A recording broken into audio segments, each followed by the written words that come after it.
Tu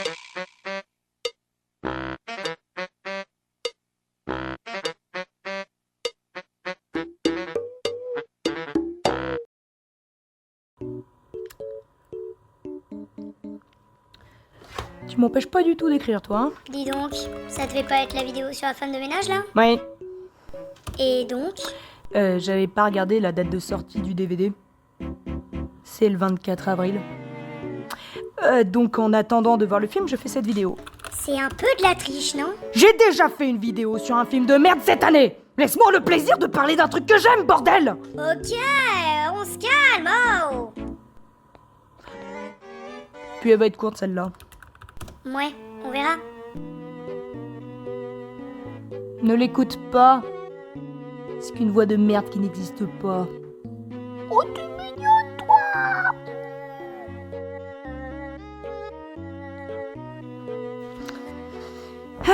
J'espère que vous aimez la guitare et les zombies parce qu'on va... Les infectés. Quoi? C'est pas des zombies, c'est des infectés. Oh, ça va, c'est les mêmes codes que l'Apocalypse Zombie. Mais c'est pas des zombies. Ok, j'espère que vous aimez la guitare et les champignons parce qu'on va parler de The Last of Us. Contente? Tout à fait. This is our routine.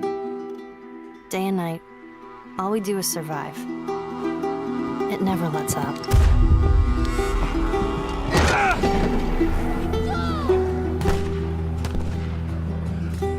He tells me how these streets were crowded with people just going about their lives. Must have been nice.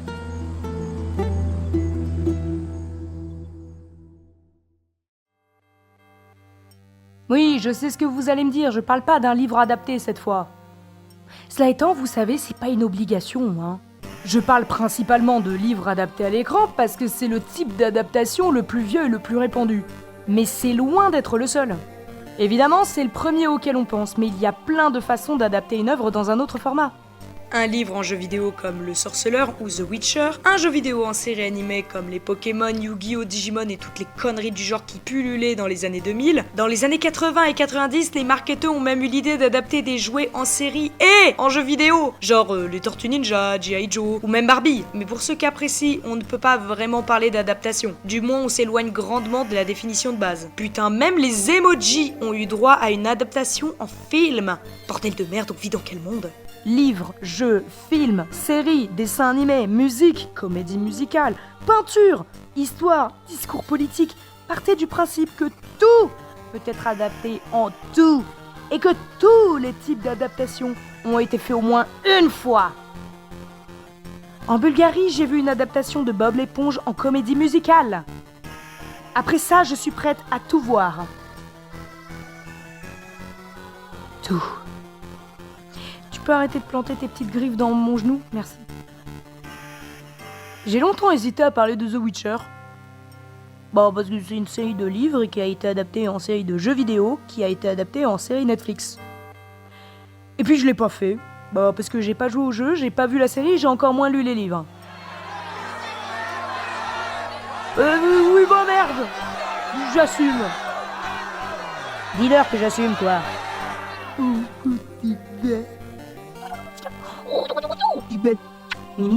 D'ailleurs, ce qui est drôle, c'est que je n'ai jamais joué non plus à The Last of Us. Je suis une grosse douillette. Je déteste les films d'horreur et les jeux stressants comme ça. Je ne peux pas. C'est pas faute d'avoir essayé, hein. Je finissais par paniquer, mon perso partait en courant, suivi par une dizaine d'infectés, et je finissais par patater un claqueur. Et les joueurs savent que c'est le meilleur moyen de mourir. Bonne grosse idée de merde. Même en facile, j'y arrive pas. J'y peux rien, les zombies dans les jeux, ça me fait flipper. Même dans mon jeu vidéo préféré Mass Effect, je fuis les zombies qui sont les ennemis les plus faciles à buter. C'est dire. Grosse tapette. Mais rassurez-vous, sans y avoir joué, je connais les jeux. Mon frère étant lui aussi un gamer, à l'époque, il m'avait fait un petit let's play perso des deux jeux. Et pour les besoins de cette vidéo, j'ai rematé une version film du premier jeu avant de regarder la série. Bon, maintenant parlons de la création du jeu. L'inspiration du jeu vient de deux hommes, Neil Druckmann et Bruce Stanley, après avoir vu un documentaire sur l'Ophiocordyceps unilateralis, un champignon parasite entomopathogène qui affecte principalement les fourmis. Le champignon s'installe dans le cerveau, se développe dans les muscles. En revanche, les scientifiques ont encore du mal à saisir le fonctionnement exact du contrôle du parasite. On sait seulement qu'il altère le schéma comportemental du sujet pour le pousser à s'éloigner de ses congénères jusqu'à un lieu plus humide et chaud, et donc plus propice à la prolifération du cordyceps. À la fin de sa croissance, le cordyceps sort par les mandibules de la fourmi, faisant éclater son crâne pour libérer des spores qui iront contaminer d'autres fourmis. Les deux auteurs en viennent à se demander comment s'en sortirait l'humanité si elle devenait vulnérable à ce parasite du jour au lendemain. Pour ce qui est des inspirations artistiques, pas de grande surprise. Je suis une légende, les comics The Walking Dead, La Route, Non ce n'est pas un pays pour un vieil homme, La révolte des Trifides, Les Fils de l'Homme et 28 jours plus tard. Le jeu est annoncé en 2011 comme étant une exclusivité PS3 et donc disponible uniquement sur cette console et développé par Naughty Dog qui a sorti quelques très bons jeux déjà à l'époque. Durant le développement, Druckmann précise que ce sera effectivement un survival horror dans le gameplay, mais que l'histoire sera focalisée sur une relation père-fille entre les deux protagonistes. Quand on joue à The Last of Us, ce n'est pas pour buter du zombie. Infecté. Le joueur est engagé émotionnellement dans l'aventure des personnages principaux et chaque événement et décision a un impact significatif. Et ça se ressent dans beaucoup d'aspects du jeu. La musique, l'ambiance globale, les dialogues pendant les moments d'accalmie. C'est étrange à dire pour un survival horror, mais il arrive souvent qu'il y ait des moments de flottement, de sérénité, d'émotion dans le jeu. Et finalement, ça n'a rien d'étonnant. C'est même le sujet principal des histoires de zombies. On ne parle pas de l'apocalypse ou du monde qu'on veut retrouver. On confronte l'humanité à sa propre horreur, de tout ce qu'elle est capable de faire dans les pires moments, mais aussi de ce qu'elle peut faire de meilleur, mais dans un cadre cauchemardesque. Les créateurs de The Last of Us l'ont compris, et c'est pour ça qu'au printemps 2013, le jeu fut un immense succès à sa sortie. En février 2014, un DLC préquel sur Ellie sort pour compléter son histoire. Quelques années plus tard, Naughty Dog annonce l'adaptation en série, produite et diffusée par HBO, notamment les responsables de Game of Thrones. Craig Mazin est choisi pour piloter la série, accompagné de Druckmann évidemment. Caroline Strauss et Evan Wells sont à la production. Pour le casting, Pedro Pascal et Bella Ramsey sont très vite choisis. Sachant qu'ils avaient déjà bossé pour HBO dans Game of Thrones et que ce sont de très bons acteurs, la décision a pu leur paraître évidente. La première saison est tournée en 2022 et diffusée un an plus tard, en janvier 2023.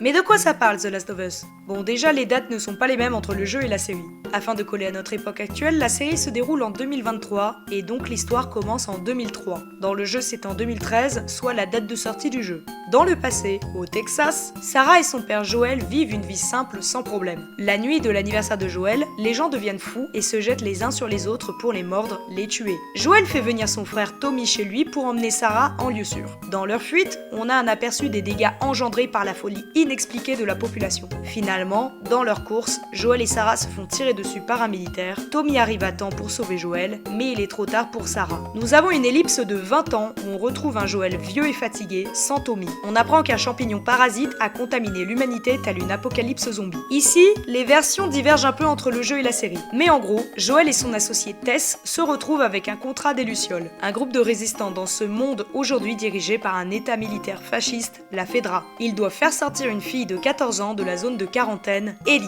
Très vite, ils découvrent que cette enfant n'est pas une simple fille de diplomate comme ils le pensaient. Elle s'est fait mordre il y a 3 semaines par un infecté et pourtant, elle ne s'est pas transformée. Elle serait immunisée et donc une clé pour fabriquer un vaccin. Et je ne vais pas aller plus loin pour ne pas vous spoiler, parce que c'est vraiment une histoire à découvrir. Et surtout, aujourd'hui, elle est bien plus accessible puisqu'adaptée en série. Et très bien adaptée même. Elle est d'ailleurs considérée comme étant la meilleure adaptation d'un jeu vidéo. Et franchement, je peux pas nier. J'attends toujours l'adaptation de Mass Effect en serrant les fesses.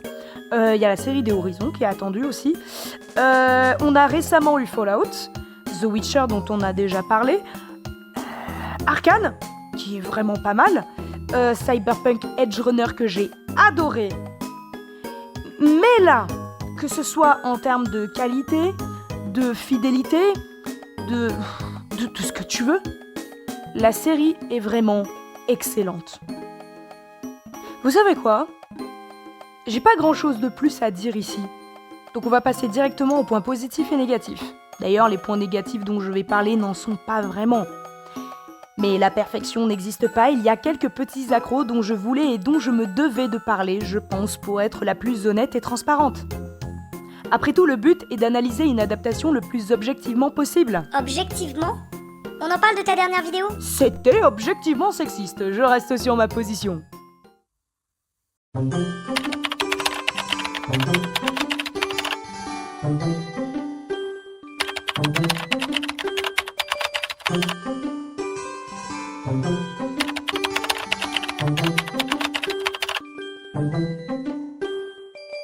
Je fais ce...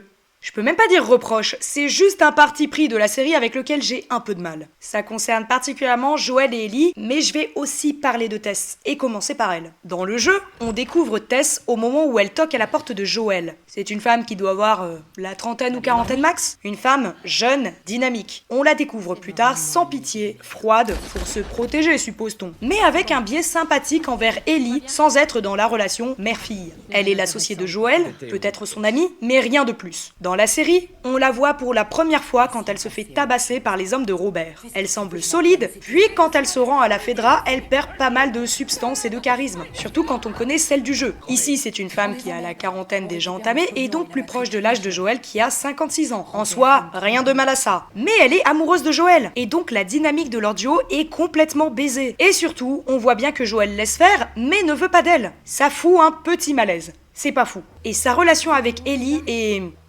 plus distante, je trouve. J'ai beaucoup moins cru en leur complicité, alors que dans le jeu, elles avaient des personnalités compatibles, et donc c'était fluide. Là, ça marche beaucoup moins bien, je trouve. Passons à Joel, qui n'a pas tellement changé, mais qui n'est pas très fidèle sur sa personnalité. Pour commencer, Joel m'a beaucoup fait penser à Batman dans la série. What the fuck? Non, c'est vrai, je vous jure, il y a un truc. Alors que dans le jeu, il est froid, détaché, pragmatique, focalisé sur sa survie, à fuir le moindre souvenir, celui de la série a un énorme SPT. On le voit particulièrement dans le premier épisode. D'abord quand il va se coucher après avoir pris une biture et des cachets, où il revit la mort de Sarah. Et quand il est sur le point de buter le militaire à l'extérieur de la ZQ. Il est profondément traumatisé et ne parvient pas à surmonter cet horrible événement. Et en vrai, c'est une bonne idée. C'est réaliste et ça ne fait qu'amplifier ce qu'on sait déjà. Il aimait Sarah plus que tout. Un vrai papa. Pourquoi tu le mets dans les négatifs alors? Mais ce n'est pas tout! Certains piliers de sa personnalité s'en voient modifiés. Et parfois, je n'ai pas compris pourquoi. Ou en quoi c'était cohérent ou pertinent. Quoique...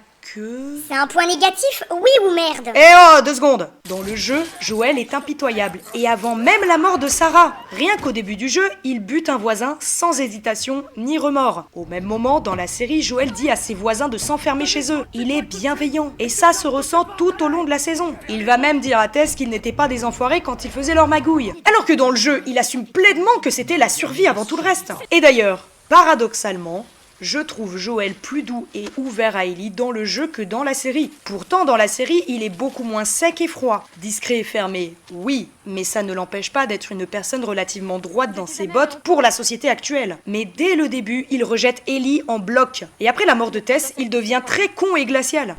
Écoute, à propos de Tess, je sais même Je pas vais quoi... t'expliquer comment ça marche. Tu ne me parles pas de Tess. Jamais. En fait, on va tous les deux éviter de parler de notre passé. Et deuxièmement, ne parle à personne de ton état. Il penserait que tu es folle et voudrait te tuer. Et enfin, tu fais ce que je te dis quand je te le dis. C'est compris? Ouais, Répète-le.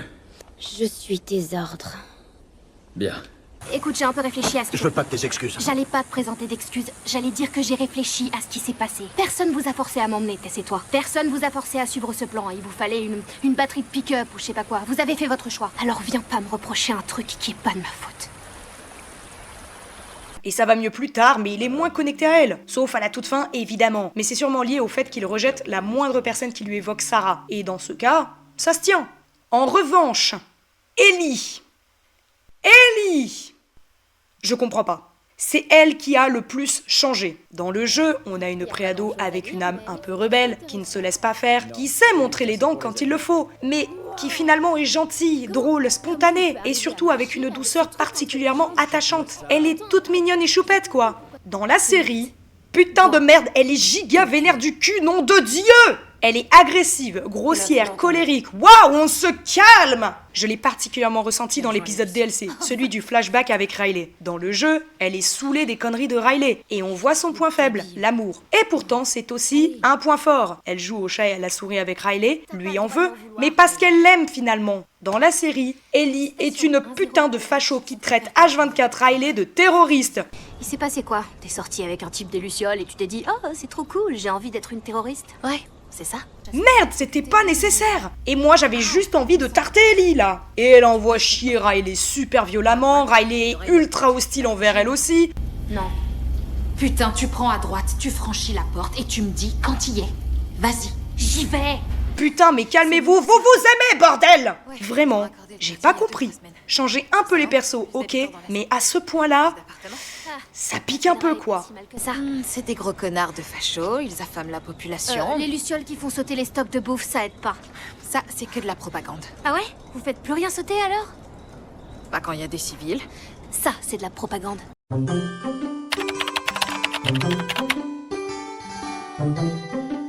Au-delà du changement de personnalité de certains personnages, on a carrément des changements de scénario et par conséquent des changements de vie et de situation. Je vais vous donner un exemple précis. L'histoire d'Henry et Sam. Dans le jeu, c'est juste deux frères qui essaient de fuir une ville remplie de détraqués tueurs. Dans la série, Henry est un collabo qui a balancé des résistants à la Fedra dans une ville où c'était devenu une dictature policière. Henry a fourni des informations pour nuire au chef de la résistance en échange d'un traitement contre la leucémie pour Sam. Sam qui est un petit garçon de 8 ans atteint de surdité. Je déteste leur histoire dans la série, alors que j'appréciais les personnages dans le jeu. Ah ouais, tu détestes carrément. Y a rien de logique dans ce changement. Dans le jeu, Sam avait 12 ans et donc sa complicité avec Ellie était d'autant plus forte. Enfin, deux jeunes du même âge avec qui passer des moments agréables dans ce monde où c'est devenu si rare. Et ça change complètement la nature de leur relation. Et sa surdité, ça nique pas mal leur amitié aussi, puisqu'ils galèrent à communiquer. Si au moins ils avaient fait en sorte qu'Ellie ait appris la langue des signes dans l'école de la Fedra, là ça aurait été cool. Et surtout, le faire muet. Pourquoi pas? Mais sourd, c'est juste complètement con. Les personnes nées sourdes ne comprennent pas le principe de bruit ou de silence. C'est comme un aveugle qui expliquerait les couleurs. Alors comment apprendre à un enfant sourd de 8 ans à être discret? S'il voulait vraiment donner un handicap à Sam, ça aurait mieux collé le mutisme. Ou si Henry avait été sourd, il aurait appris à lire sur les lèvres et Sam aurait été son interprète. Ça aurait été super cool. Et un autre détail qui m'a bien emmerdé. Les spores. Dans le jeu, le cordyceps se propage par contamination du sang, mais aussi par les spores. Certaines zones sont infestées de spores et il est impossible d'y aller sans masque. Et que ce soit dans le premier jeu ou dans le second, on a plein de scènes qui utilisent cette problématique avec brio. D'autant plus qu'Ellie est aussi immunisée contre les spores. Et on a une scène supra badass dans le deuxième jeu qui sera ruinée dans la série du fait d'avoir enlevé la contamination par spores. C'est vraiment ma grosse déception pour la série. Mais rassurez-vous, certaines modifications sont aussi très cool.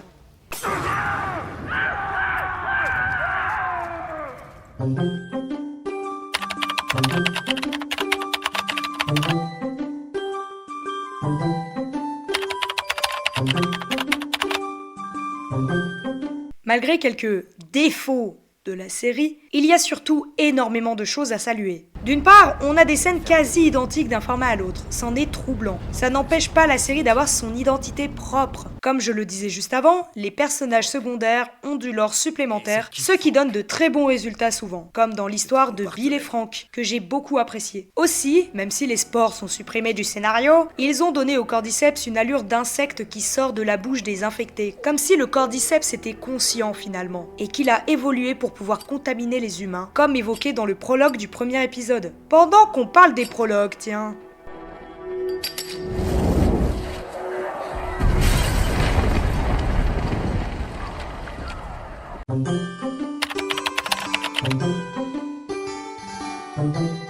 Dès la première seconde du premier épisode, la série nous donne le ton. Nous sommes sur un plateau télé en 1908. Un épidémiologiste, le docteur Neumann, et d'autres scientifiques débattent sur la dangerosité des maladies, virus et microbes, et sur quelle sera la prochaine pandémie. Le docteur Neumann évoque alors les champignons, dont certains sont capables de prendre le contrôle de l'esprit, comme le LSD ou psilocybine. Il est donc plus inquiet d'une pandémie fongique. Il cite alors le cordyceps qui cherche à contrôler et non à tuer comme les maladies. Les champignons peuvent altérer notre esprit. Et bien qu'il soit incapable de survivre à plus de 34 degrés, il nous explique que si le champignon est amené à évoluer avec son environnement, sous-entendu le réchauffement climatique, alors il serait apte à s'adapter à la température du corps humain et donc affecter l'humanité. Docteur Shanheis, vous soupirez. Ces infections fongiques ne peuvent se produire chez l'humain. Oui, c'est un fait. Les champignons ne peuvent survivre si la température corporelle de leur hôte dépasse les 35 degrés. Et à l'heure actuelle, ils n'ont aucune raison d'évoluer pour supporter de plus fortes températures. Mais si les choses venaient à changer, imaginons, par exemple, que le monde devienne un petit peu plus chaud. Dans cette situation, ils auraient une raison d'évoluer. Une simple mutation, et les ascomycètes, les candidats, les ergots, les cordyceps, les aspergillus, n'importe quel champignon serait capable de se frayer un chemin vers notre cerveau et de prendre le contrôle de plusieurs millions, voire de plusieurs milliards d'entre nous. Et boum, on a notre contextualisation. Simple, rapide, ludique, efficace. Et sur plusieurs épisodes, on a des prologues flashbacks qui nous permettent d'avoir un contexte, nous donnent des éléments de compréhension et, encore une fois, du lore. On a même les circonstances de la naissance d'Ellie qui nous offrent une explication face à son immunité, ce qu'on n'avait pas dans le jeu. Même si j'aime pas trop cette justification, ça reste cool d'en avoir une. Là où dans le jeu, on a une contextualisation durant le générique, avec en fond sonore des journaux télévisés, ici, le temps est pris pour l'exposition d'éléments dont on se passe parfaitement dans le jeu, mais qui deviennent nécessaires dans la série, puisque nous sommes sur deux formats diamétralement différents dans leur traitement du rythme. Les derniers tests de vaccination avaient échoué.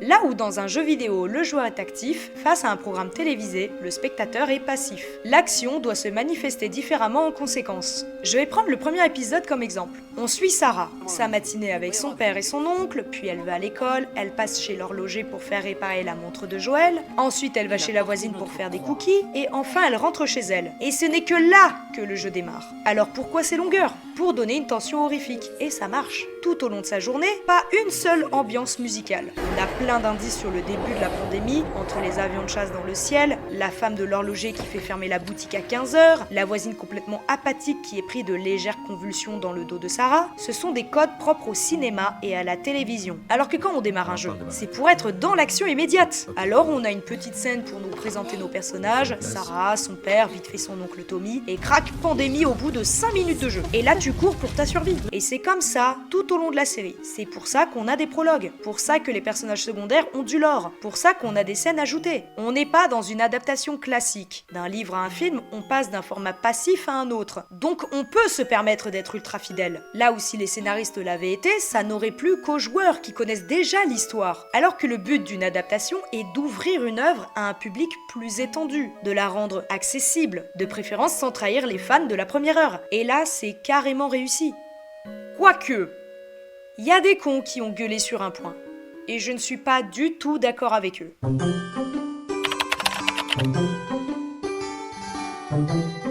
Sur le coup, j'étais pas convaincue par Pedro Pascal. Mais il est tellement merveilleux! Oh Ah, ça ouvre une part ici. Mais plus sérieusement, parlons de Bella Ramsey. Franchement, hein? Elle ressemble pas à Ellie, puis elle est pas crédible dans ce rôle. Ils auraient pu trouver bien mieux, je déconne! Oh la grosse rigolote, j'ai eu peur! J'ai tellement d'humour! Plus jamais tu fais ça ou je te défonce! Ok! Sans déconner, critiquer une jeune actrice sur son physique, vous avez que ça à foutre, bordel de merde! On s'en fout de son physique. On s'en fout. C'est une bonne actrice, c'est une personne respectable. Alors le reste, on s'en tape d'une force incommensurable. Vraiment, vraiment, vraiment, vraiment. Il va peut-être falloir arrêter de mesurer les femmes sur leur baisabilité. Surtout qu'elles jouent une gamine. Ça suffit les détraqués là. Y a pas de sujet plus important qui vous vienne à l'esprit, sérieux? Et puis bon, maintenant que j'ai un pied dedans, autant mettre le deuxième à pieds joints, Sarah est jouée par une actrice afro-américaine dans la série. Oui. Et donc, est-ce que ça change quoi que ce soit au scénario? Elle meurt dès le premier épisode. Qu'est-ce qu'on en a à branler que ce soit Nico Parker qui joue Sarah? Et on me dit dans l'oreillette qu'elle a aussi joué Astrid dans Dragon. Putain, 2 rôles initialement de blanche alors qu'elle est noire, elle aime souffrir la pauvre. Et en même temps, tant mieux pour elle. Oui, absolument. Mais elle a dû s'en bouffer de la haine. Mais grave, sale raciste de merde. Et puis bon, quand tu joues une personne qui n'est pas un homme 6-7 dans The Last of Us, prépare-toi à t'en prendre plein la gueule. Tu penses à habiller Lev? Absolument. Tu prends un virage vers le hors-sujet là. Ouais, tant pis, on va jusqu'au bout. À la sortie du deuxième jeu, les connards de service ont critiqué 2 personnages, Abby et Lev. La première étant une femme très athlétique et l'autre un jeune garçon trans qui, ironiquement, dans le jeu survit à une tentative de meurtre de sa mère qui le juge impur et blasphématoire par sa dysphorie de genre. Ça a tellement fait de torsions testiculaires au blaireau mascu de base que le lesbianisme d'Ellie et Dina est presque passé inaperçu. Et vas-y que le jeu s'est fait traiter de woke, bla bla bla. De toute façon, dès que dans un jeu on veut faire un personnage principal qui n'est pas un homme blanc hétéro cisgenre, ça gueule au scandale. Les pauvres petits masculins ouin bichons de merde qui se plaignent parce qu'ils peuvent pas s'identifier au personnage parce qu'il ne leur ressemble pas. Alors que, personnellement, quand je joue à Mass Effect, je ne peux pas vraiment dire que je m'identifie à un commandant galactique qui va sauver l'univers. Pareil quand je joue à Mad Max. J'ai quelques contraintes à me mettre à la place d'un mec fou qui conduit une voiture et bute des mecs dans un monde post-apocalyptique. Ou encore, quand je joue à Kingdom Hearts, j'éprouve quelques difficultés à m'identifier à un petit garçon qui tue des ombres avec une clé géante, accompagné de Donald et Dingo à la recherche du roi Mickey. Et pourtant, ça ne m'empêche pas d'apprécier tous ces jeux. Moralité, fermez vos gueules et acceptez la diversité. Bande de connards. Oui, bande de connards. Pour en revenir sur Bella Ramsey, vraiment ce foin qu'il y a eu avec cette pauvre Bella Ramsey alors qu'elle a juste fait son taf et qu'elle le fait très bien. Tout ça parce qu'elle correspond pas aux normes de beauté, mais qu'est-ce qu'on s'en branle, sérieux? Oh! Moi, je l'ai découverte dans Game of Thrones avec son rôle de monarque de 12 ans, et bordel, déjà à cet âge, elle envoyait du giga pâté. Incroyable, cette gamine. Bon, aujourd'hui, elle a 23 ans, donc c'est une femme maintenant. Enfin, c'est une personne non-binaire, assignée femme d'ailleurs. Mais je m'étais dit à l'époque qu'elle était super douée et qu'elle ferait une superbe carrière si elle tombait sur de bons rôles plus tard. C'était sans compter les frustrés du SGAG qui ne vivent que pour juger le physique des femmes, ou des personnes assignées femmes, enfin on s'est compris quoi. Parce que leur vie est tellement pathétique et vide qu'ils mettent leur malheur sur le dos des autres et crachent leur venin pour se sentir exister. Ces mecs ne bandent qu'en se comportant en petites putes alors qu'ils ressemblent à ça.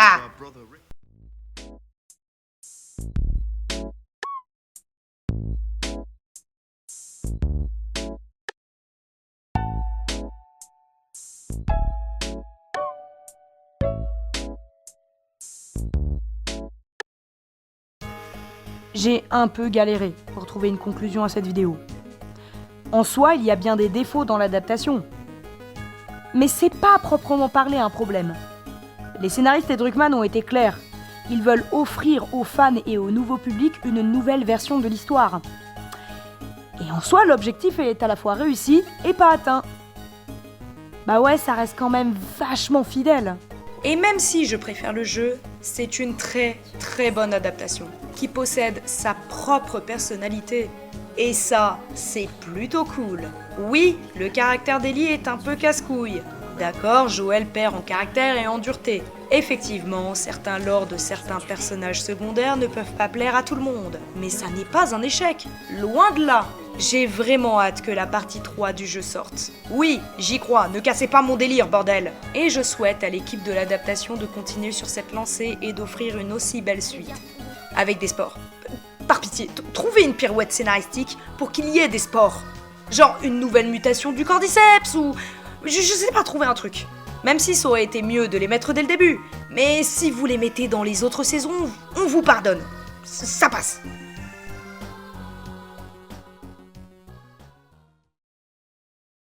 J'en ai fini avec The Last of Us partie 1, en espérant au moins vous avoir enrichi un minimum et au mieux vous avoir convaincu de découvrir les 2 formats pour vous faire votre propre opinion. Merci pour votre écoute et à plus.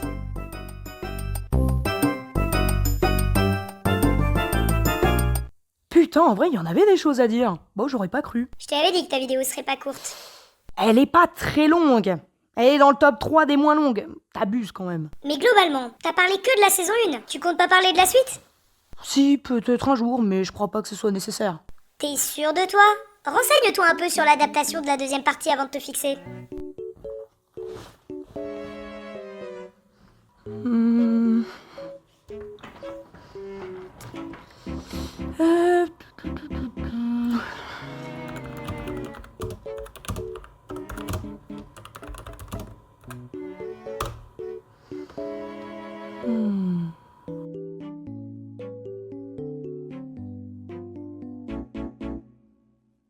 Alors, tu vas faire une partie 2? Oh que oui! J'y compte bien. Rendez-vous pour la sortie de la saison 3. Ou 4. Je sais plus, ils m'ont perdu ces bâtards. Viens là, toi. Tu vas pas parler de la femme de ménage du coup? Pourquoi tu me rappelles toujours mes pires décisions, bordel?